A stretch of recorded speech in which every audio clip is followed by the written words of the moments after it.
Hi, I'm Gordon from Camera Labs, and this is my hands-on first looks review of the Canon EOS R5C, a hybrid cinema camera based on the EOS R5. Canon loaned me a pre-production R5C to try out, and in this video I'll show you everything that I've learned about it so far, including a bunch of direct comparisons against the original EOS R5. And I can tell you right now, before anything else, that the R5C did not overheat in any of my tests so far. Announced in January 2022, the EOS R5C arrives roughly 2 years after the original R5 was officially teased and costs around $4,500 or pounds. So that means you're paying around a £300 or $600 premium over the R5, which could be a bit less than you were expecting. As you all know by now, everyone loved the movie quality of the R5, especially 4K HQ, 4K 120 and 8K RAW, but nobody liked the fact it would overheat in any of those modes and require a full shutdown to properly start cooling down. Now, some people did find ways to work around it, but others wished for a version with sufficient heat management to make it practical for their needs. And that's where the R5C comes in. At first glance, an R5 with the screen pushed outwards to accommodate vents and an active cooling fan. Now, there's more to it than just that, but the active heat management allows the R5C to not only record uninterrupted beyond the half-hour limit of the R5, but to keep recording until you run out of memory or power without overheating, at least in my test so far. Canon also claims the R5C has equivalent sealing to the R5 and remains dust and moisture proof despite those vents. But beyond the cooling vents and fan, what else is new on the R5C? First, it switches the R5's standard hot shoe for the newer accessory shoe seen on the R3, and that allows it to sport accessories like third-party XLR adapters. Second, while most of the controls are unchanged from the R5, the buttons now have clear labelling for easier customization, while the main shutter button is now coloured bright red. Standard stuff for a Canon cinema camera. The most significant control difference is the redesigned power switch that starts the R5C as either a photo-only camera or a video-only camera. When booted up in photo mode, the camera can only take stills, with the menus and user interface being the same as the original R5. But start it up in video mode and it becomes a video-only device, with the menus changing to Canon's very different cinema interface. This adds a wealth of options absent from the R5, like waveform and vectorscope monitors, as well as the option of Canon's XF AVC codec for 10-bit 4K. In practice, it can't help looking and feeling like two quite different personalities running on the same device, but it's actually more sensible than it first sounds. That said, there are a couple of technical inconsistencies to note, like iDetect autofocus for animals not yet being available for video, as it's not part of the Cinema OS as yet. The last physical differences worth noting are the addition of a tally lamp on the front, which can not only indicate when you're recording, but also provide handy feedback on the card or battery running low, and a port for syncing timecode squeezed into the new extended portion at the back. Moving inside the camera, there's sadly no longer any sensor shift IBIS on the R5C. Canon says they removed it to reduce heat generation, and that most R5C owners would probably disable it in favour of a gimbal or other support instead. Digital stabilization is still available though, and there's also the possibility of optical stabilization in the lens working alongside it, so let's have a quick demo. Okay, so here's some handheld footage that I filmed with the R5C and RF24-105 f4L at 105mm with no stabilization, and it's unsurprisingly wobbly. Next, for optical IS enabled on the lens, working alone here, and it's steadied up quite nicely. And now for digital movie IS enabled from the menus in standard mode, where it applies a small crop. If you're using an RF lens with optical IS, it'll work alongside the digital IS, but you can't have digital by itself unless you have an unstabilized lens. So here, you're seeing optical and standard digital IS working together. And finally, you're looking at digital IS set to enhanced, where the crop becomes even tighter, but in return for a more locked-on effect. Again, here working alongside optical IS in the lens. Canon claims RF lenses with optical IS will deliver a better result working with the digital IS in the camera than EF lenses will. Here's one more example, again at 105mm with no stabilization on the clip on the left, while on the right you're looking at standard digital IS with optical lens stabilization, and now I'll switch that version for the enhanced digital IS, again with optical stabilization. Moving on, while the sensor is essentially the same type with mostly similar quality options, the R5C does implement a few important tweaks thanks presumably to a modified processor. For starters, it's officially now a dual gain system with bases of 800 and 3200 ISO when filming in C-Log 3. Meanwhile, 4K 120, which was silent on the R5, is now available with an optional audio WAV file. And while the R5 supported 8K RAW internally up to 30p, the R5C boosts this to up to 60p so long as you've got an external power supply connected. Plus, you can now forget having to choose between standard and 4K HQ as you did on the R5, as all the 4K modes up to 60p on the R5C are oversampled and looking as good as 4K HQ did on the R5.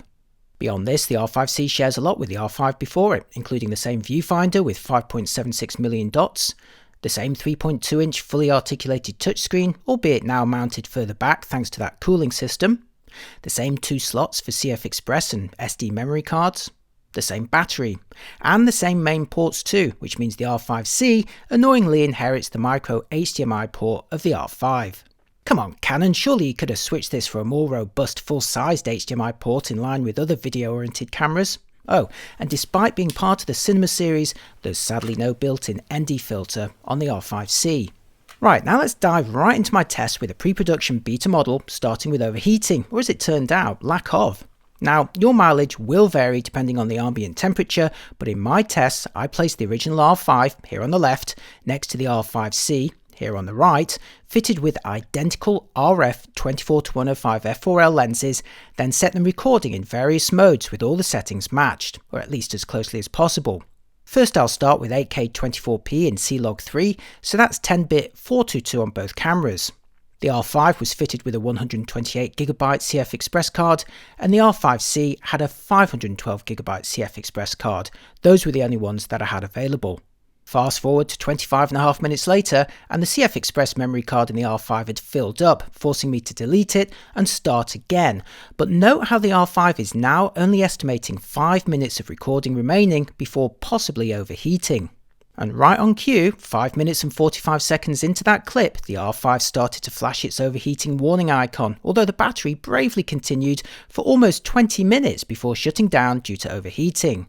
So that meant that it had recorded roughly 45 minutes worth of 8K 24p across 2 clips. Notice how the red zeros of doom now appear on the R5 after restarting though, indicating the camera will refuse to record another second unless set to 1080 or non-oversampled 4K. In contrast, the R5C on the right sailed right past the half-hour limit of all R5 clips and kept recording until its battery ran out after 53 minutes and 15 seconds of 8K 24p. It is, however, possible to power the R5C externally for even longer recordings.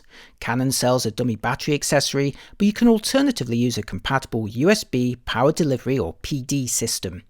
I deleted my first clip to clear that 512GB card, connected the USB-C charger for my 14-inch MacBook Pro using an Apple USB-C cable, and as you can see, the power switch is the battery icon for USB PD in the top right corner. I started recording 8K 24p again and waited. Fast forward over 2 hours and the R5C managed to record a single 8K 24p clip lasting 2 hours and 8 minutes without any overheating warnings. Not to mention that this was following the initial 53-minute clip without any recovery time. The limit here was my 512GB CF Express card. Now, as soon as the R5C becomes more available, I'm sure the internet will be flooded with every type of overheating test you can think of, so I just did a couple more to whet your appetite. First, I switched to 4K, again in 10-bit 422, and this time the R5C managed to record for 6 hours solid without overheating. This appears to be the time limit for a single clip, but the camera kept recording for another 2 hours and 22 minutes after that, so my R5C managed over 8 hours of 10-bit 4K before it ran out of memory, and again, no overheating. The key to those long recording times is of course the vents and active cooling, although Canon may have also adjusted the R5C's tolerance to heat as well. There's 2 fan modes. When set to always on, the fan constantly operates at a choice of 3 speeds. Low, middle or high. When set to automatic, you get to choose different fan speeds while in standby or during recording, with the former gaining a 4th maximum speed option. Note that on my test sample there was no way to turn the fan off completely once you started recording. Okay, here's how the fan sounds with the microphone up close to the R5C. With the fan set to low, it's very quiet, which is a good job since you can't turn it off in video mode. Increased to medium, it becomes more audible, but it's still not an issue for boom or lav mics that are positioned more than about a metre away. While at high, it's similar to a typical PC. Set the fan mode to auto with the maximum level in standby and it does become quite loud, but of course this is fine as the camera is not recording at this point. I look forward to seeing how the R5C handles hotter conditions than mine, but again it resolved any overheating issues I had while testing. Next for the actual video quality, and I'll start with a look through the menus. The R5C can be rebooted into 3 system frequencies, 24Hz for 24.0p, 50Hz for 25 or 50p, and 59.94Hz allowing 23.98, 29.97 or 59.94p frame rates. You can choose between 3 sensor coverage modes: full frame, and that's necessary if you want 8K, Super 35 crop mode which supports up to 4K, and Super 16mm crop mode which supports up to 1080p. I'll show you all of those in just a minute. From the recording format menu you can choose between MP4 available in 8-bit H.264 or 10-bit HEVC up to 422. There's Canon's own XF AVC codec which supports up to 4K in 422 10-bit. There's RAW over HDMI, or internal RAW available in standard or light options, or in a new HQ mode if the frame size is set to Super 35. Note that RAW will only record at the full resolution of the sensor format that you've chosen, so that will be 8K DCI in the full frame mode, 5.9K in Super 35 mode, or 2.9K when set to Super 16. In the non-RAW modes you can choose between 720, 1080, 4K or 8K resolutions, all available in either 16:9 or the wider DCI shapes, apart from 720p which is 16:9 only. Note again that 8K will require the full frame sensor mode, while Canon's XF AVC codec will only support up to 4K. In normal recording mode, you'll be able to choose frame rates between 24 and 60p depending on the system frequency that you've chosen, but to access faster frame rates for slow motion, you'll need to choose the slow and fast motion mode. This allows you to choose recording rates of between 1 and 120 frames per second depending on the resolution, which are then encoded to play back at 24 to 60p.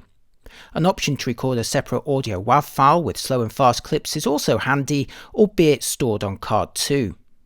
This is a 4K 100p clip filmed with audio, which means you can hear me now, but I can also slow it down for moments like that. Okay, so here's some real life footage I filmed with the R5C and RF24-105 f4L at 50mm f10, all in the DCI width, starting with 1080 25p, followed by 4K at 25p, which as I mentioned earlier is always oversampled up to 60p frame rates on the R5C. And finally, here's the maximum 8K resolution, again filmed at 25p. Now, unlike the EOS R5, 8K is also available in 50 or 60p on the R5C, but only when you're recording in the raw light mode, and if you want 60p, you'll also need to connect an external power supply. I was able to record 8K 50p in raw light though on battery power alone. Let's have all 3 clips again, but cropped in for a closer look to compare detail, with 1080 at the bottom, 4K in the middle, and 8K at the top, where its additional resolving power becomes quite obvious, especially if you're viewing this in 4K on a large screen. Now let's briefly return to 4K 25p using the full frame coverage, before switching to the Super 35 cropped format, still available up to 4K, and finally the Super 16 cropped format, recorded here at the maximum quality of 1080p. Now, I love shooting real life comparisons, but to really see what's going on, it's useful to film charts. So here's my standard resolution test in 4K, before zooming into 600%, so 6 times magnification for a closer look. Now with 1080p at the bottom, and 8K at the top, with 4K still in the middle, where again you can see the resolution advantage of filming in 8K. These clips were all filmed with the RF24-105 f4L at 50mm f8. Next up, a magnified 4K comparison between the R5C in 25p at the top, where it looks the same as it does at 50p at the bottom, so no compromise when doubling the frame rate in 4K. Remember, the original EOS R5 reduced its quality for 4K 50 or 60p. But now I'll switch out the R5C at the bottom for the original R5 filmed with the same lens on the same day, here showing in its standard 4K mode, which isn't oversampled and clearly shows how much better the oversampled R5C is at the top. Now, of course, you can switch the R5 into 4K HQ mode, so that's what I've done now at the bottom, and it can now match the R5C's resolution, but on the R5 this is only available up to 30p, and it's also one of the modes that will overheat this model. In contrast, the R5C can maintain this quality up to 60p and for unlimited recording times. Next up for noise levels, so I filmed a standard colour chart in 10-bit C-Log3, starting at the base sensitivity of 800 ISO for both the R5 and R5C. As I run through the ISO values at 1/3 increments, I'll present the original R5 on the left and the R5C on the right, with its base ISO set to auto. Now in this mode, it will gradually amplify the 800 ISO base until the sensitivity reaches 3200 ISO, at which point the higher base will kick in, hopefully with reduced noise levels as a result. Note the 832 bases are when recording in C-Log3. They'll vary depending on the profile. Now from this test, you can see the R5C on the right become a little cleaner at 3200 onwards, as you'd hope, where it enjoys an initial benefit over the R5 on the left, although I'd say once they're both at 12800 ISO and above, the noise levels here are looking pretty similar. Next, for a quick look at dynamic range with some adjustments made in a wide gamut project in Final Cut using 10-bit 422 files filmed in C-Log3 in 8K, where it's possible to retrieve plenty of highlight or shadow detail, and easier to make initial optimized exposures too thanks to the waveform monitor. Filming in RAW gives you even more latitude for adjustment with 12 bits, and that allows you to make some pretty hefty corrections. And all of those files were easily edited on my 14-inch MacBook Pro. And finally, for some rolling shutter tests with the original R5 on the left and the R5C on the right, both fitted with the same lens, mounted on the same rig, so they are filming the same thing at the same time. First in 1080 25p. Secondly, in 4K at 25p. And finally, in 8K at 25p. And now for my final verdict. The Canon EOS R5C becomes the camera that videographers wanted the R5 to be. The addition of vents and a cooling fan banished overheating in my test with a pre-production model, allowing me to record single long clips limited only by memory or power. Connect a USB PD source, like an Apple MacBook charger, and memory becomes the only limit for internal recording. The R5C is more than just an R5 that avoids overheating though. When booted into video mode, it presents Canon's full cinema EOS menus, complete with waveform and vectorscope monitors. It supports optional audio with 120p clips, has dual base ISO, and extends 8K RAW to support 50 or 60p frame rates, albeit 60p requiring an external power supply. There's also Canon's accessory shoes supporting third-party XLR adapters, a tally light and timecode terminal. That said, it's still essentially a modified R5, and as such there's no built-in ND filter, and the HDMI port remains the tiny micro type, both issues that a dedicated cinema camera would resolve, while typically also adding more accessory options. Plus it loses the R5's built-in sensor stabilization, although to be fair, most of the target audience would probably have turned it off anyway. Ultimately, by modifying an existing body, the R5C can't help but look and feel more like a standard EOS body that's tweaked for video rather than being a dedicated cinema camera. But that's reflected in the price, roughly £300 or $600 over the original model, which given the capabilities is a relative bargain in pro video terms and still way cheaper than a Sony Alpha 1. So if you wanted an R5 for its video quality but you couldn't work around its limitations, then the R5C is the camera for you. And that's it from me for another review. Like most of my videos, there's no sponsor here, so if you'd like me to continue making them, then you can support me with a follow, or if you really like what I'm doing, you can always treat me to a cup of coffee, or indeed treat yourself to some Camera Labs merchandise like a t-shirt or perhaps a copy of my in-camera book, and there's links to all of these in the description below, where you'll also find the latest pricing on the EOS R5C. Let me know in the comments if you feel the R5C met your expectations or left you wanting a little bit more. Thanks for watching, and I'll see you next time. Bye bye.